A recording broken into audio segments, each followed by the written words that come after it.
وصفتنا النهارده كبار وصغيرين بيحبوها، مين ما يحبش الاندومي؟ كلنا بنحب الاندومي. النهارده هنعمله بشكل مختلف وبطعم هيكون مختلف جدا. بكيس اندومي وقطعة من الفراخ هنعمل احلى اندومي صحي وكمان اقتصادي جدا، بشكل وطعم فوق الخيال. انا افكار ميرو ودي قناتي. يا رب الفيديو النهارده يعجبكم. يلا بينا نسمي الله ونصلي على حضرة النبي ونشوف وصفتنا ايه النهارده.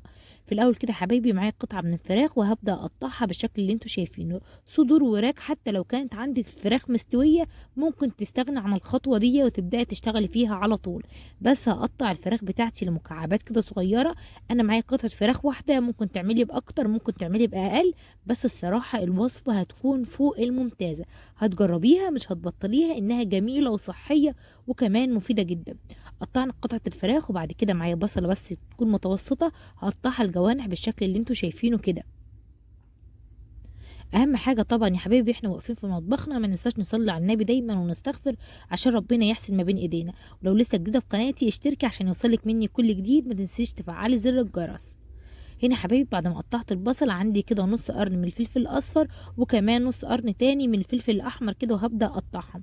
وممكن تحطي الخضار اللي انت تحبيه واللي ولادك بيحبوه، وكمان اللي ولادك مغلبينك فيه ومش بيرضوا ياكلوه. انا كان عندي متوفر فلفل الوان وكمان البصل كده، وعملتها بكتير وصفات وكانت كل مرة بتطلع أحلى من التانية.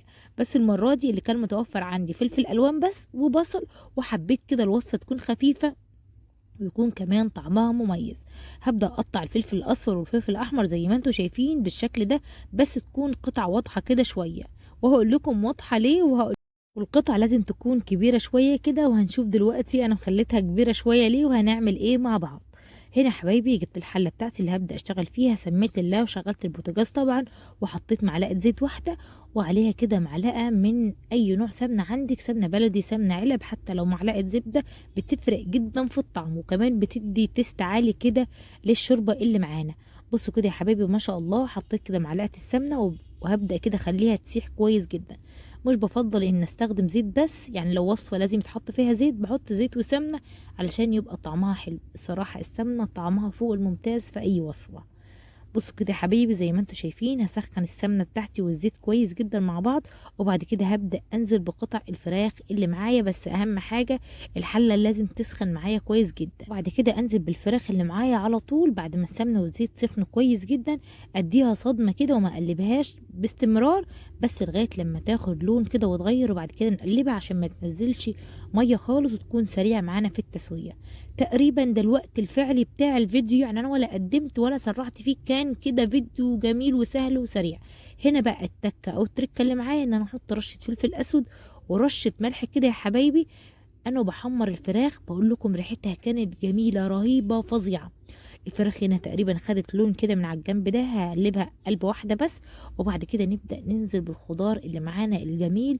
بس بعد ما الفراخ كده تاخد تشويحة مع الفلفل الأسود والملح. أنا ما كترتش ملح، أنا حطيت رشة بسيطة وأقول لكم ليه، علشان اللي جاي أحلى طبعا، وهنخلي الاندومي كده في مكان تاني خالص.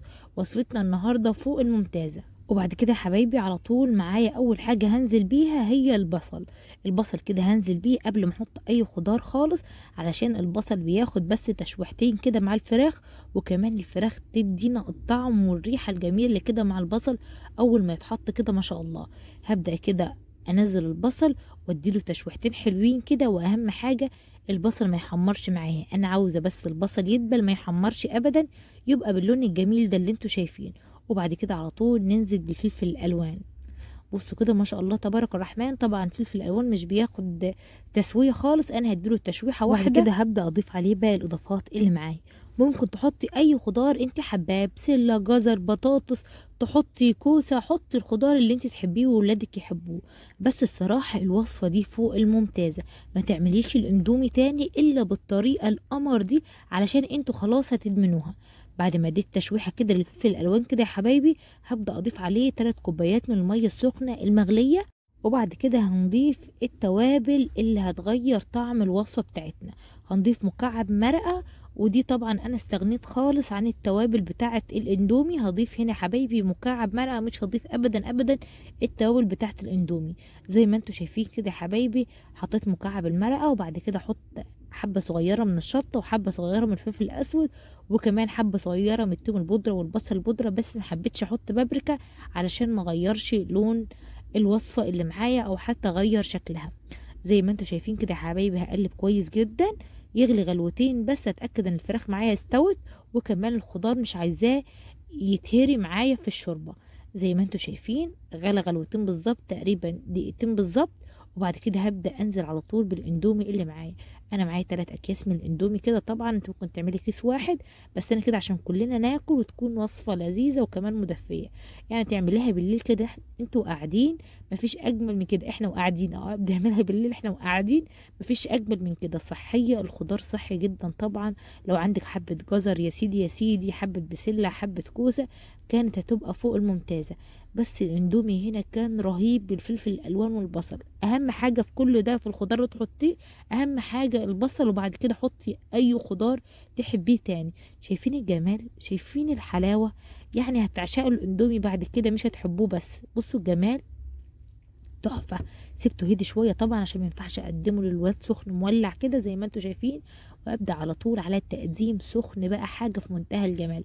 بصوا الفراخ لونها الجميل ازاي، يعني وصفة سهلة وبسيطة سريعة كمان. خلينا وصفة خايفين منها تطلع وصفة صحية وقمر بالشكل اللي انتوا شايفينه. يا رب الوصفة النهاردة تكون عجبتكم، والفكرة كمان تكون عجبتكم. هتجربوها بأي نوع خضار عندكم هتطلع قمر. أي خضار هتضيفيه على الاندومي هيطلع حلو جدا فوق الممتاز.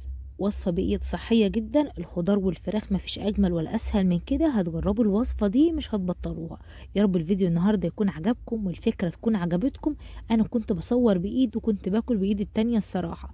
وصفة لذيذة وسهلة وسريعة، هتجربوها مش هتبطلوها. وصفة في منتهى الجمال، صحية ولذيذة خفيفة وكمان اقتصادية جدا. يا رب النهاردة الوصفة تكون عجبتكم. كده اقدر اقول لكم في اخر الكلام، صلوا على حضرة النبي العدنان واشتركوا في القناة لو مش مشتركين، واعملوا لي لايك وسيبوا لي كومنت يفرحني. سلام.